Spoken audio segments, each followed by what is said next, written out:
अस्सलाम वालेकुम भाई है मेरे सिस्टर ने दा नाम नादिया है 6 साल तो बीमार है तो इंज ही मंजी ते पई है इहदे नाल जे हराम मगज जिहड़ा ना जाया हो गया सी इहदे ते कनकड़ा भड़ोला डिग्गिया सी ते इहनूं 6 साल हो गए ने इंज ही मंजी ते वे ते इहदे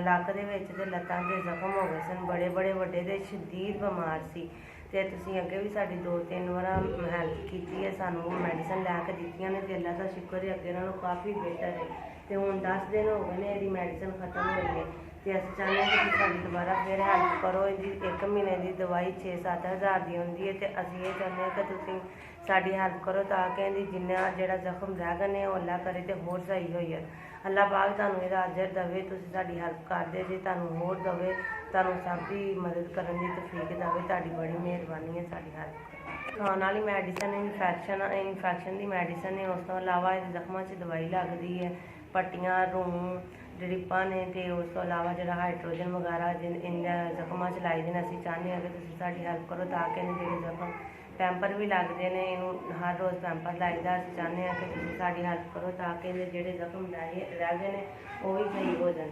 ਅੱਜ ਤੁਹਾਡੀ ਬੜੀ ਮਿਹਰਬਾਨੀ ਤੁਸੀਂ ਸਾਡੀ ਹੈਲਪ ਕਰੋ 3 ਮਹੀਨੇ ਦੀ ਦਵਾਈ 7,000 ਦੀ ਹੁੰਦੀ ਹੈ 6-7 ਹਜ਼ਾਰ ਦੀ ਹੁੰਦੀ ਹੈ मेरी भैन अस्सलाम वालेकुम मेरी भैन की 4,000 की मैडिसन वास्ते मदद हुई है जिधरों भी आई है जिन्हें भी भेजी है अल्लाह पाक उन्होंने बहुता देवे अल्लाह पाक उन्होंने हमेशा खुश रखे उन्हें बच्चों की उन्हें बीवी बच्चों की माँ प्यो की भैन भरावां की खैर करे अल्लाह पाक उन्होंने हमेशा खुश रखे उन्होंने बहुता देवे अल्लाह पाक उन्होंने दिन दुगनी रात चुगनी तरक्की देवे अल्लाह पाक वो कारोबार च बरकत पावे तो अल्लाह पाक उन्होंने हमेशा खुश रखे अल्लाह पाक उन्होंने अर्शा का भाग लावे उनकी बड़ी मेहरबानी जिन्हें साढ़े वास्ते 4,000 की मदद की है मैडिसन वास्ते SBS वालों का बड़ा शुक्रिया जिन्होंने मदद मेरी भैन दे तक पहुँचाई है उन्होंने बड़ी मेहरबानी अल्लाह पाक उन्होंने भी अपने धियां पुत्रां दी खुशियां वेखनियां नसीब करे तो हमेशा खुश रखे।